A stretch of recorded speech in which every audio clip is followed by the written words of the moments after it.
Hi, hey, hello, you. And welcome to another episode of Voice Notes. You guys have been lately thinking whether or not to change my podcasts. It's not our podcast name to You've Got a Voice Note or Lunar sent you a voice note. I don't know which one should I go to, or maybe just stick to voice notes. Please do let me know because I really will appreciate your opinion because you're listening to this and not just listening to this, but you also listen to probably other podcasts and you know better than me. So please do let me know. I would appreciate your opinion and it matters to me. But hi, let's just jump into today's episode. Today's episode is about being the second option.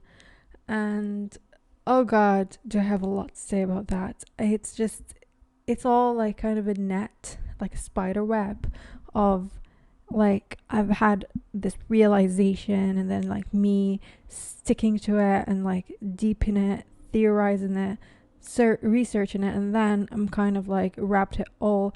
And how did I resolve it? So how to skip from being the second option to being the first option, or maybe your number one. So stay tuned.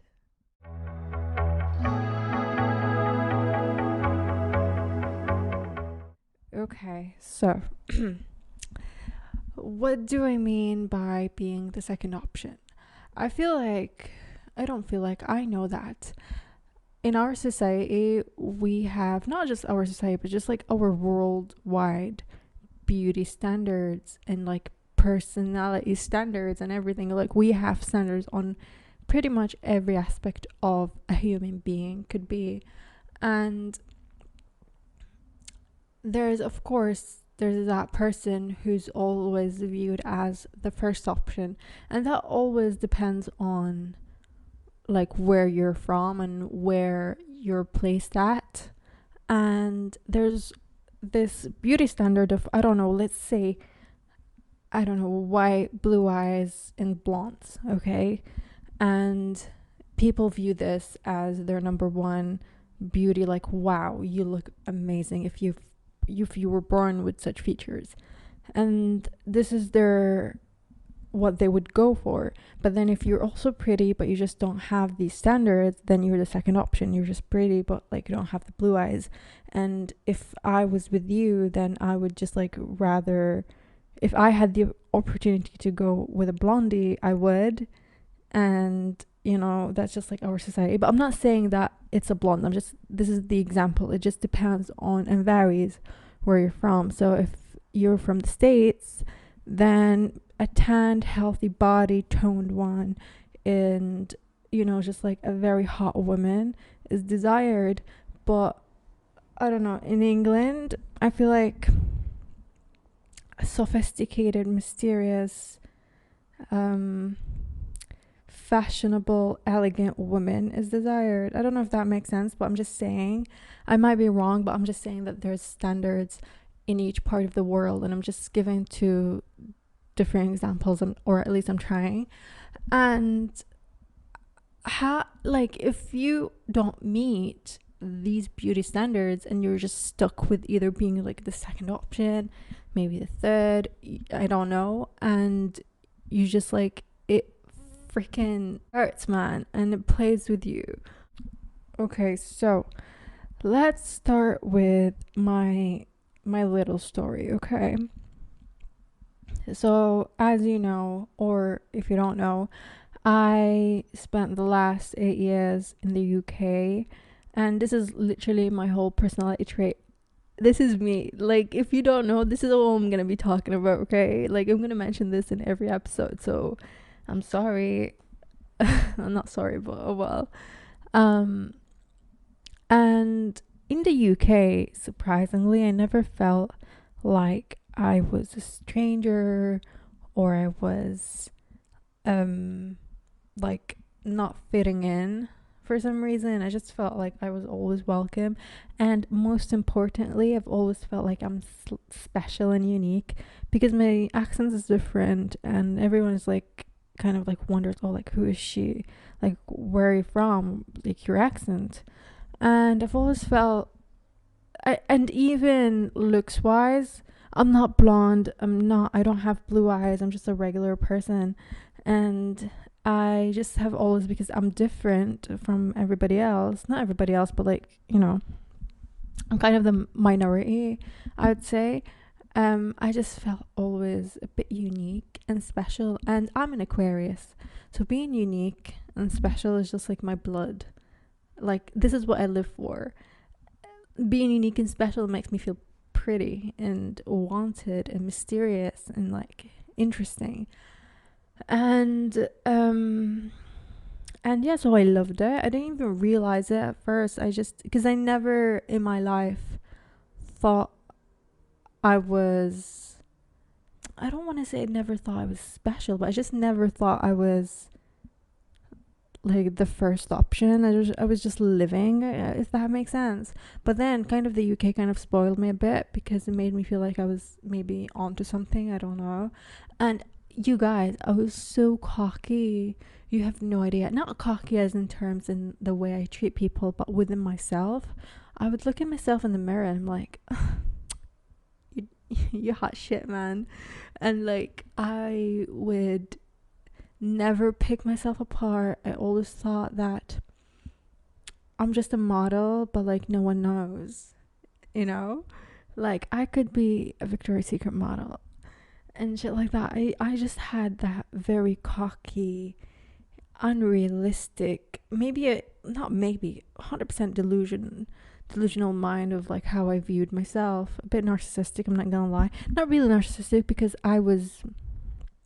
it's not like I treated people like shit and made it obvious that I thought of my way that way, but it's just like I was really happy and content of how I looked and the way I was. And things happen, whatever, and then I kind of had this realization of, okay, I'm great, but I could be even better if I started working on myself, like maybe like, gain muscle and be a bit more healthier, like work on my skin and stuff like that.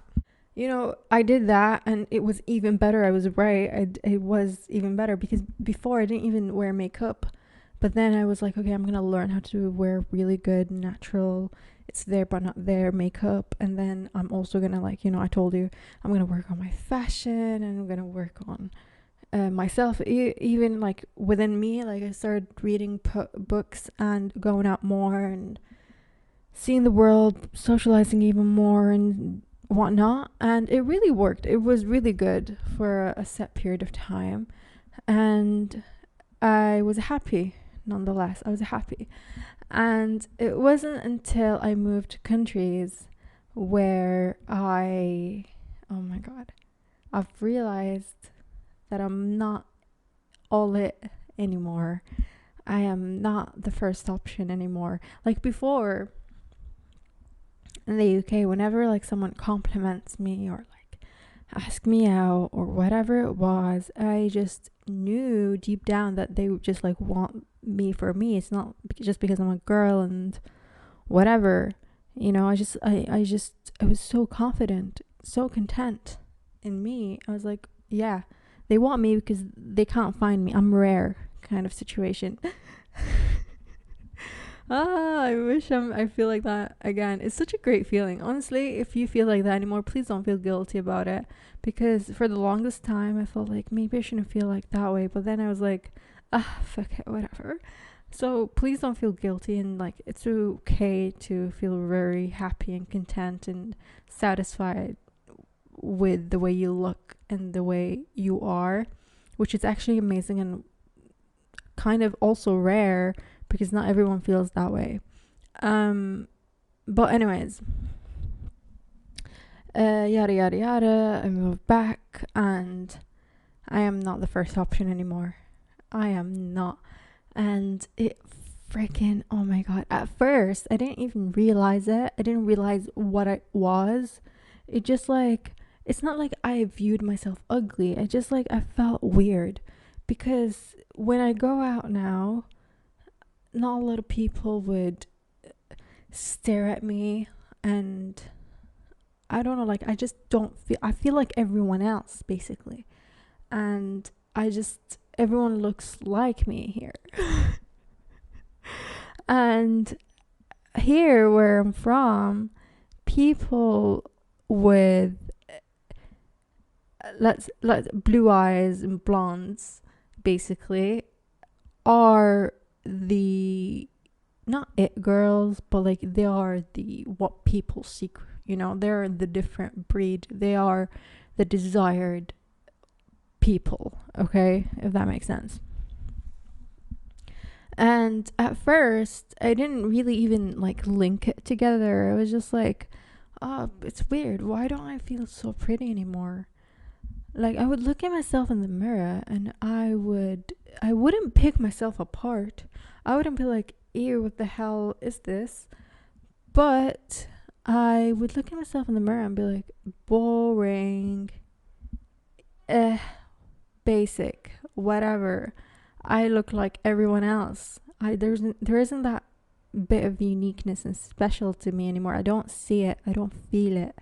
So what is it? What's going on? Because I certainly don't think I'm ugly, but I just don't feel special. And to me, being special and unique is so much more important to me than being pretty. I don't care. There's a lot of pretty people around the globe. It doesn't matter, but being unique and special is what matters. And this is only what I kind of linked it together, like at the end. But like for the longest time, it's been like 5 months, and I just feel down. I don't feel shit basically. I just like, have I lost it?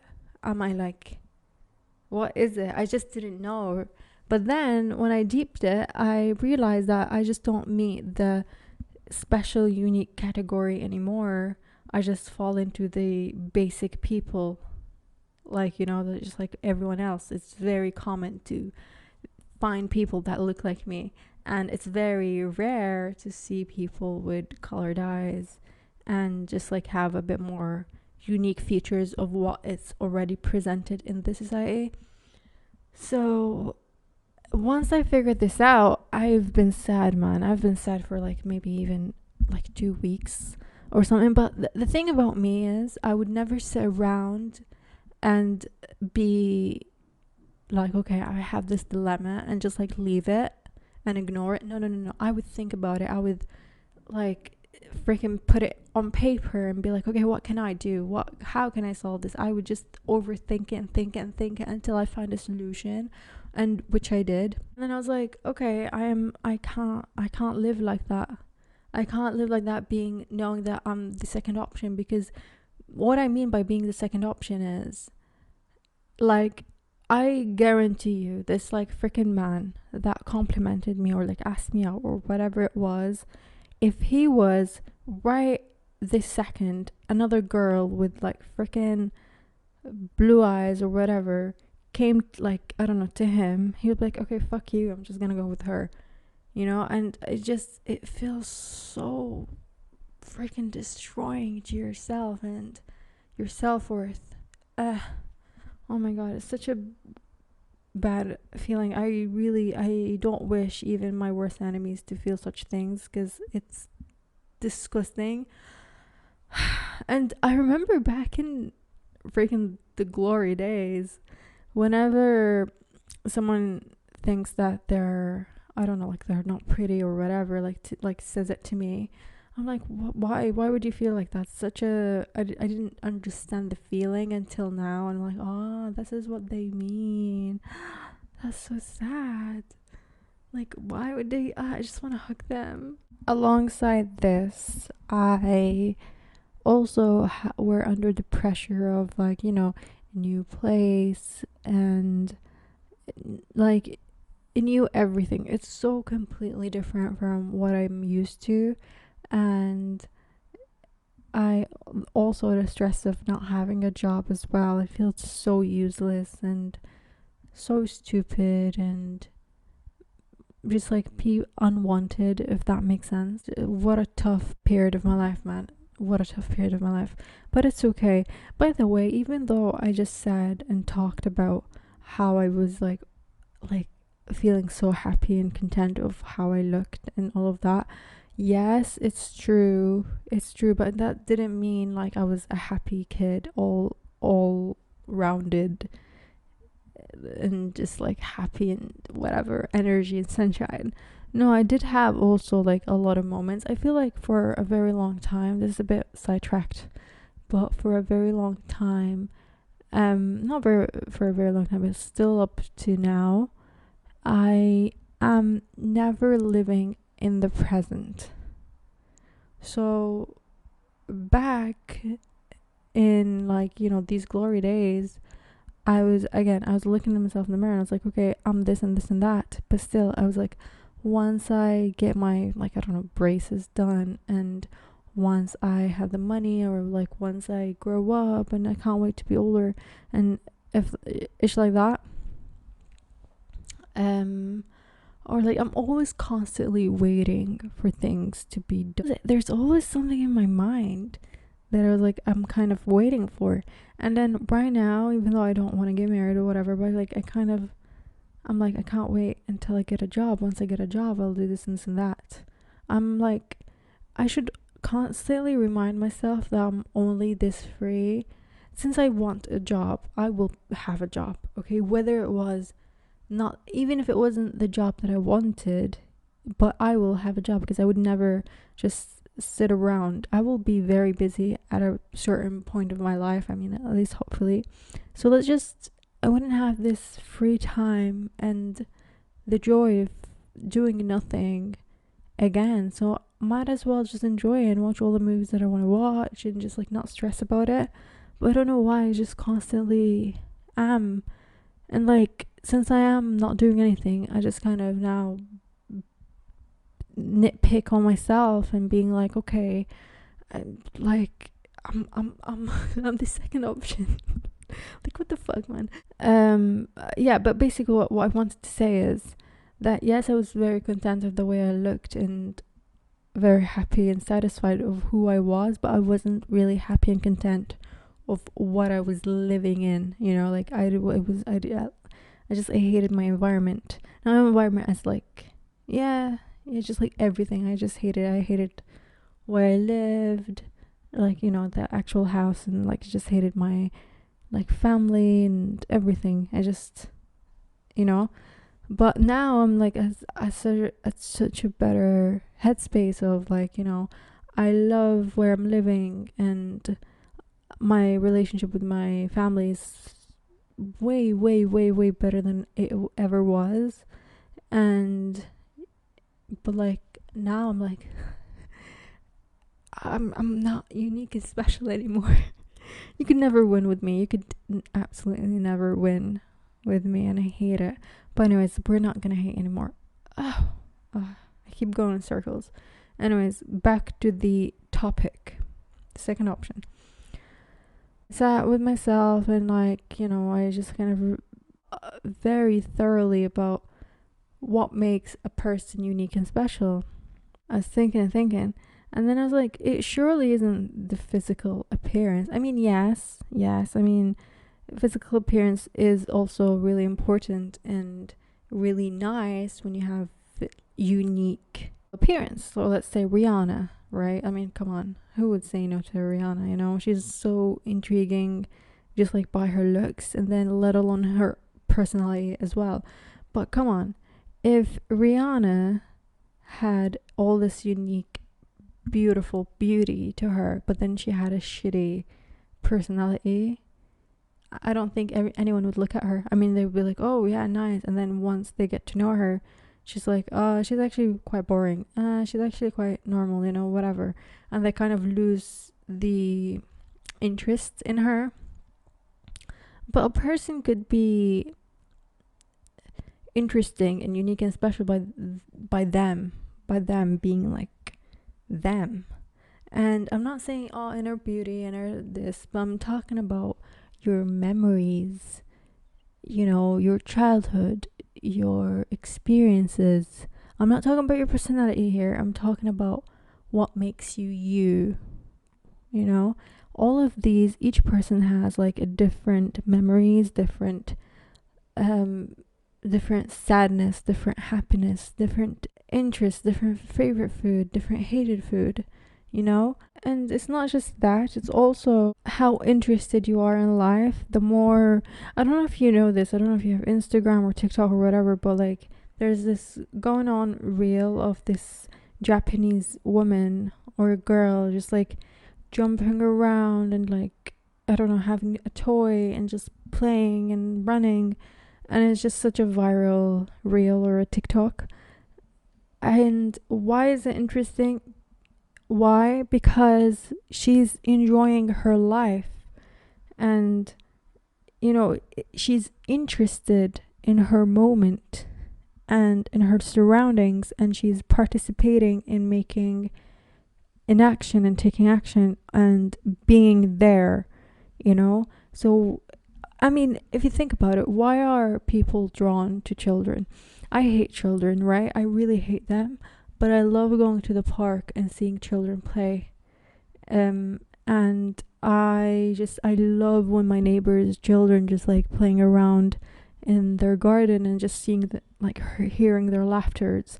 Why? Because when you're a kid, you're very engaged in life, because that's all that matters to you, is just like your toy or the grass or whatever, and you have a lot of energy, and that's why people are drawn to them. That's why people have kids, because the energy of kids is contagious, and people are just like, you know, if your kid wants to play, you're gonna play with them, and that's all the bits of fun of it, right?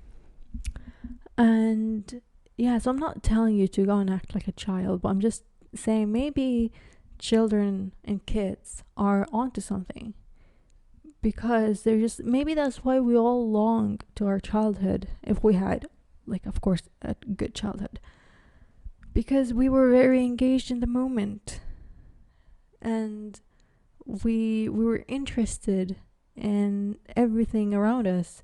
And if we really pay attention, like whatever around us didn't get boring. The point is, once you start being really interested in life and enjoying your surroundings and engaging and taking action and being a part of the scene rather than just like the side, and also knowing that yes, maybe you look basic and whatever, but that's only the physical bit of it.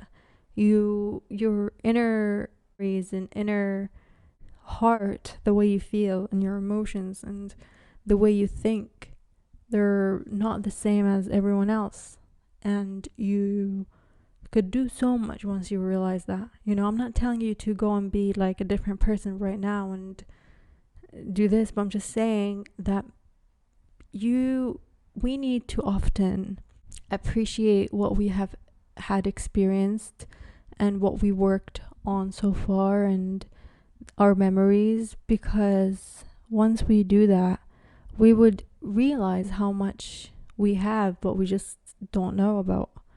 You know, we're just always like seeking more and more and seeking like new things, but actually, this will only make you not hate yourself, but only like always being greedy, and you know, you're not, something off about it, right? So like all I did, I remember in those 2 weeks where I felt like unspecial and very not unique, I was just like googling people that look very different on me and than me, and then being like, oh, I wish I looked like that, you know. And this is so sad. So instead of looking at people that look completely different than what I do, and they have physiques that I wish I did and looks that I wish I did, I made, very proudly by the way, this Pinterest board of people that have the same physiques that I do and the same features that I do, if you will. And so, for example, I put on Winona Ryder because she has really dark hair, just like mine, very black hair. And then I put like, you know, also Monica, like, come on, Monica Bellucci doesn't have color dyes and blonde hair. What am I talking about? Why did I ever feel unpretty? like literally. Anyways, and I put, you know, Kendall Jenner has very long brows, so I put her, and I put Hailey Bieber and Giselle because they have the same masculine bone structured body, like very thickly boned structure to them, which I do, and quite a bit masculine as well. And I always hated this. I just want to be petite and like cute. And yeah, like, you know, slowly but surely I just made this Pinterest board. And who the fuck am I to freaking hate these beautiful women and say they're not pretty when they're classified as very hot and pretty online, and like not just online but like by the society as well. Sorry, like what the fuck are you talking about, you know? So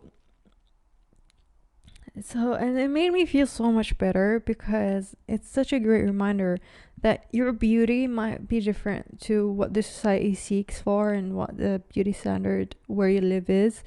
And however, it's a great reminder that there's a bit more than the society that you live in, and a bit more than what they have to offer to you. Like, you know, not just because they said, well, you're not unique and special enough, so you just like go and kill yourself. You know, you don't do that. I'm sorry, you don't need to kill yourself no matter what. You know, so you don't do that.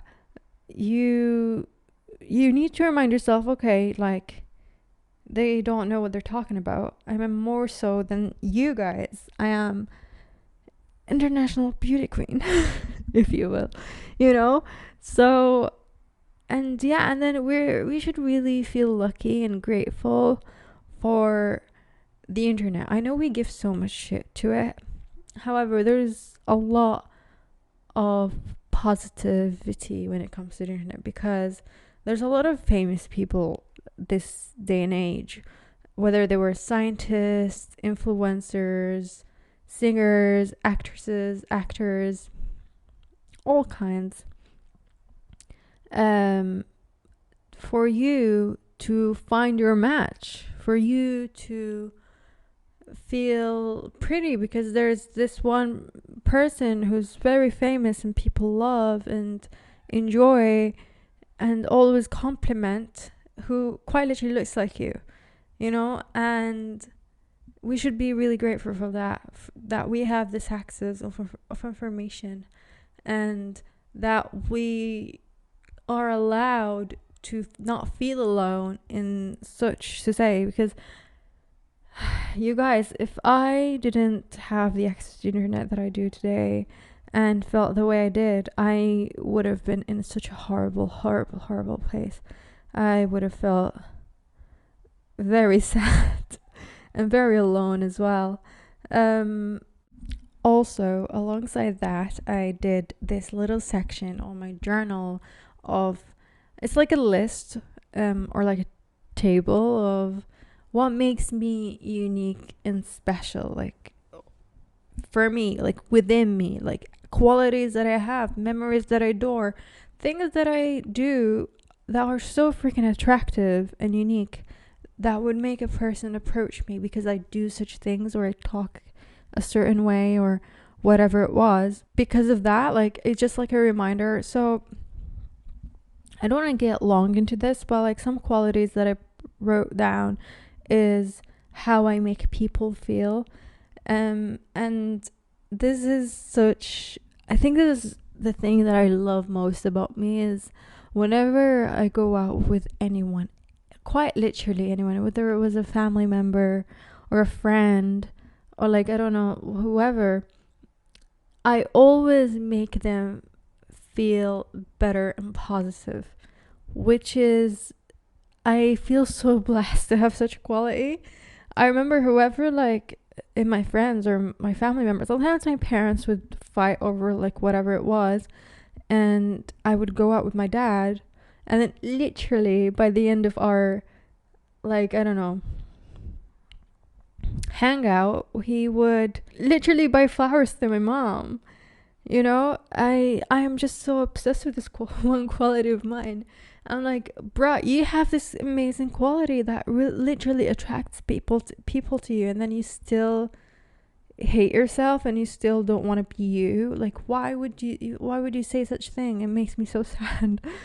It literally boils my blood whenever I feel like I felt such feelings. So I think it's really important for everyone and anyone who doesn't feel or doesn't have the confidence or lost their confidence or about to gain their confidence is to write down everything that they love about themselves, and whether it was hobbies that like a hobby you do and then you enjoy and you love this about you. So one hobby of mine is this podcast. Yes, it's very unsuccessful. Yes, I barely have any listeners, but I genuinely do enjoy it because ever since a young age I wanted to be a radio girl. Like, I just found the whole aesthetic of, like, going to the studio, recording and going live and like talking like this. I'm like, dear listeners, we will present to you the next song by this and this and that. And I just found that so charming. And I'm like, I love listening to radio, and this is a bit like it, and I enjoy it. So I wrote that. And also, before I forget, another, and this is so sad. And also, before I forget, another big bit of it. Okay, maybe you don't look special and unique of like your physical appearance, and you are very unique and special within like your experiences and memories. But then also people wouldn't show you the first step of interest of you because they just like don't see it. Then maybe you should just like present yourself in a not fashionable, but I'm just saying like whatever your sense of style is, just like maximize it and enhance it even more, and for it to be obvious, like you just don't go and wear what everybody wears, but like just wear things that you actually do like and means things to you, and it will show, because it's not just about your physical and inner self, but it's also the way you appear, your aura, your charisma, the way it's everything. It's a lot of elements than just like one fixated element. And without making this any longer for you guys, I really do hope you enjoyed today's episode. And if you haven't heard that you are unique and special lately, and you haven't been feeling it either, then I just want to tell you that you are the most special person ever in this whole planet Earth, and you should know that. And you're so freaking unique. So own up to that. Okay, love you, queen. And yeah, see you next week with a whole brand new episode. Bye. I love you. You're listening to Uncle Jazz.